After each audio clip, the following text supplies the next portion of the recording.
আল্লাহ নবীর সাহাবী ওমর বিন খাত্তাব চোখের পানি ছেড়ে দিয়ে বলছে, হুযায়ফা আল্লাহর কসম করে বলছি এতটুকু দিয়ে শুধু আমাকে বলো, আমি কাউকে বলবো না যে আমার নামকে আল্লাহ নবী সাল্লাল্লাহু আলাইহি ওয়াসাল্লাম নিফাকের তথা মুনাফিকের খাতায় উল্লেখ করেছেন।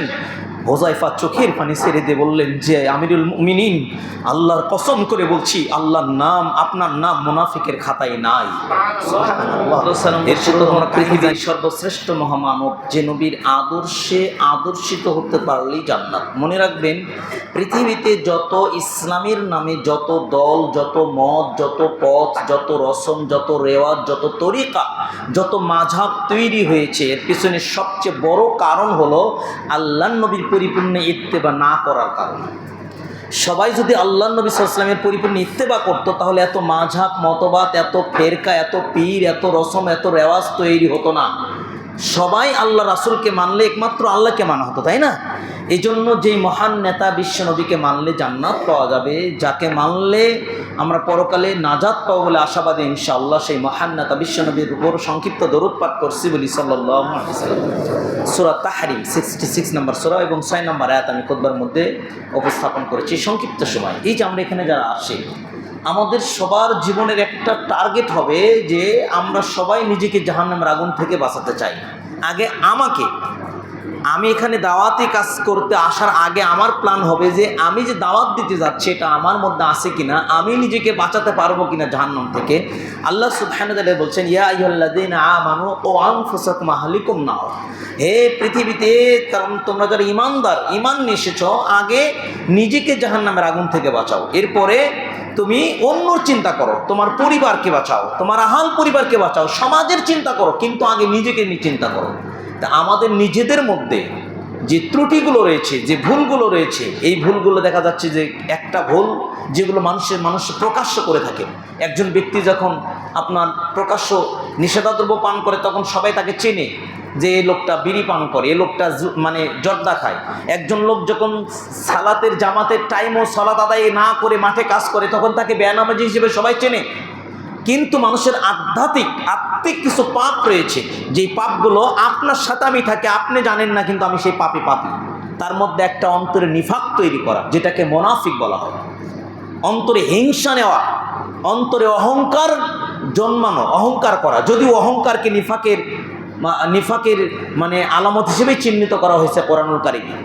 তো নিফাক এমন একটা জিনিস, মুনাফিক যারা নিফাক, এরা প্রথমত যদিও আমরা জানি যে একটা আয়াত আমরা জানি যে হাদিস জানি সূরা বাকারার বা বুখারী শরীফের 33 এবং 34 নম্বর যে হাদিসটি, যে মুনাফিকের আলামত 3টি, আর এক হাদিসে আসছে 4টি। কথায় কথায় মিথ্যা কথা বলবে, আমানতের খেয়ানত করবে, ওয়াদা ভঙ্গ করবে, এবং ঝগড়া লাগলে তারা কি করবে, মানে হাইসা কথা বলবে, অতিরঞ্জিত করে ফেলবে। এটাকে আমরা মুনাফিকের আলামত হিসেবে জানি। কিন্তু কোরআনুল কারীমে অসংখ্য আলামত আছে। যেমন সূরা নিসা 142 নম্বর আয়াত দেখবেন যে মুনাফিকরা আল্লাহর সাথে প্রতারণা করে, আল্লাহর সাথে প্রতারণা করে। চিন্তা করেছেন, মানে মুনাফিকরা কার সাথে প্রতারণা করে? আল্লাহর সাথে প্রতারণা করে। মুনাফিকরা ইমানদার ব্যক্তিদের সাথে প্রতারণা করে। সূরা বাকারা 9 নম্বর আয়াত দেখবেন, মুনাফিকরা ইমানদার ব্যক্তিকে ধোঁকা দেয়, ইমানদার ব্যক্তিদেরকে তারা পথভ্রষ্টমনা করে। মুনাফিকরা এরপরে হলো ওরা অন্তরে বেঁধে নিয়ে থাকে। তো এগুলো হলো মুনাফিকের আলামত। এই আলামত থেকে আমি যদি নিজেকে না বাঁচাতে পারি, আরেকটা আলামত হলো যেটা আমাদের আব্দুল লতিফ ভাই বলছে, মুনাফিকের একটা আলামত হলো, আল্লাহ কোরআন স্পষ্ট বলছেন যে মুনাফিকের বৈশিষ্ট্য হলো তারা সৎ কাজে মানুষকে নিষেধ করবে, অন্যায় কাজে মানুষকে সহযোগিতা করবে। সৎ কাজে মানুষকে নিষেধ করবে, সৎ কাজ করার জন্য বাধা প্রদান করবে, এটা হলো মুনাফিকের একটা আলামত। এবং অন্যায় কাজ থেকে মানে সৎ কাজে বাধা প্রদান করবে, অন্যায় কাজে করার জন্য সহযোগিতা করবে, এটা মুনাফিকের আলামত। ঠিক এই নিফাক থেকে বাঁচার যে অনুপ্রেরণা ছিল হযরত ওমর বিন খাত্তাব, যার জন্য আল্লাহ সুবহানাহু ওয়া তাআলা জান্নাতের প্রাসাদ রেডি করে রেখেছে। আল্লাহ নবীকে যখন দেখানো হলো যে স্বপ্নে বিশাল একটা রাজপ্রাসাদ, এটা কার জন্য? আল্লাহ নবী সাল্লাল্লাহু আলাইহি ওয়াসাল্লাম বললেন এটা কার? আল্লাহ নবীকে বলা হলো এটা আপনার সাহাবী ওমরের আত্মমর্যাদার জন্য আল্লাহ সুবহানাহু ওয়া তাআলা জান্নাতের এই রাজপ্রাসাদ তৈরি করে রেখে দিয়েছেন। সুবহানাল্লাহ। আল্লাহ নবী বলেছেন আমার পরে কেউ যদি নবুয়তের দায়িত্ব পাওয়ার মতো যোগ্য ব্যক্তি হতেন, তিনি হতেন হযরত ওমর বিন খাত্তাব রাদিয়াল্লাহু তাআলা। যে ওমরকে জান্নাতের সার্টিফিকেট দ্বারা বলা হয়েছে, যে ওমর বিন খাত্তাবকে আল্লাহ নবী সাল্লাল্লাহু আলাইহি ওয়াসাল্লাম শহীদ ঘোষণা করেছেন দুনিয়ার জীবনে। সেই ওমরের মতো মানুষ মৃত্যুকালে অথবা অন্য মনে আসছেন অন্য সময় ওমর বিন খাত্তাব যে তার সন্তানকে ডাকছে, যখন ওমরকে ছুরিকাঘাত করা হলো, যখন ওমর পেটে চাকু যখন ঢুকে দেওয়া হলো ওমরকে, যখন সে ভাবছে আর বাঁচবে না, আবদুল্লাহকে ডেকে বলছে, আবদুল্লাহ হুযায়ফাকে ডাকো, হুযায়ফাকে ডেকে নিয়ে আসো। যদিও এবং অন্য সময় রয়েছেন, হুযায়ফাকে ডেকে নিয়ে আসা হলো। হুযায়ফাকে বলা হচ্ছে, হুযায়ফা তোমার কাছে আল্লাহ নবী সাল্লাল্লাহু আলাইহি ওয়াসাল্লাম মদিনার এই মুনাফিকের একটা লিস্ট ছিল যেটা তুমি ছাড়া কেউ জানে না, তুমি কি আমাকে বলবে যে আমি ওমরের নামটা কি আল্লাহ নবী সাল্লাল্লাহু আলাইহি ওয়াসাল্লাম মুনাফিকের খাতায় উঠেছেন, তুলেছেন? একজন জান্নাতের সার্টিফিকেটধারী ব্যক্তি নিফাক থেকে বাঁচার তার অনুপ্রেরণাটা কীরকম ছিল? তখন বলছে, এটা আমি বলবো না, এটা আমানত। আল্লাহ নবীর সাহাবী ওমর বিন খাত্তাব চোখের পানি ছেড়ে দিয়ে বলছে, হুযায়ফা আল্লাহর কসম করে বলছি এতটুকু দিয়ে শুধু আমাকে বলো, আমি কাউকে বলবো না যে আমার নামকে আল্লাহ নবী সাল্লাল্লাহু আলাইহি ওয়াসাল্লাম নিফাকের তথা মুনাফিকের খাতায় উল্লেখ করেছেন। হুযায়ফা চোখের পানি ছেড়ে দিয়ে বললেন যে আমিরুল মুমিনিন, আল্লাহর কসম করে বলছি আল্লাহর নাম, আপনার নাম মুনাফিকের খাতায় নাই। সুবহানাল্লাহ।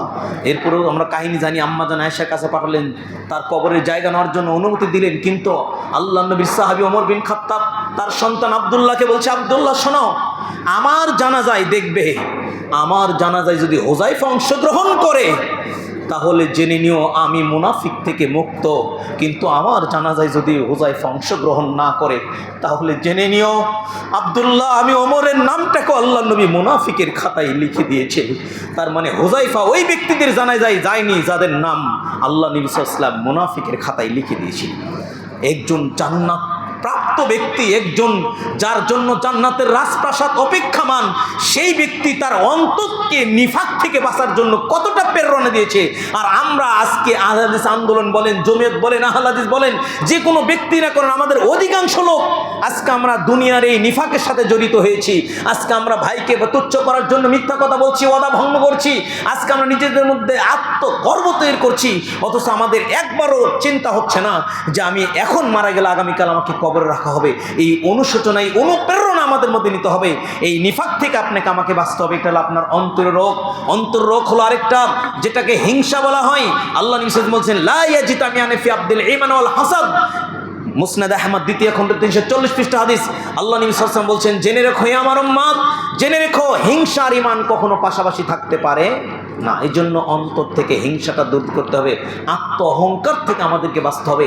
আল্লাহ পাক আপনাকে আমাকে, যে আমাদের আগে আলোচনা বলে গেছে যে এই যে আল্লাহর জন্য যে ভালোবাসা, এই ভালোবাসার মধ্যে, তার মানে দিনই ভালোবাসার মধ্যে, সাংগঠনিক দিনী ভাইয়ের মধ্যে, আমাদের দাওয়াতি কাফেলার মধ্যে কারো প্রতি কখনো কোনো হিংসা বিদ্বেষ আমরা রাখবো না। আমরা চাবো সবাইকে ক্ষমা করে দিয়ে রাসূলের তরিকায় নিজেদের জীবনটাকে গড়ে জান্নাত নামক সেই মানে স্থায়ী জায়গা যেন আল্লাহ আমাদেরকে দান করেন। আল্লাহ যেন আমাদের মধ্যে হিংসা বিদ্বেষ ভুলে গিয়ে আমাদের একই কাতারে সেই রাসূলের তরিকায় জীবনটা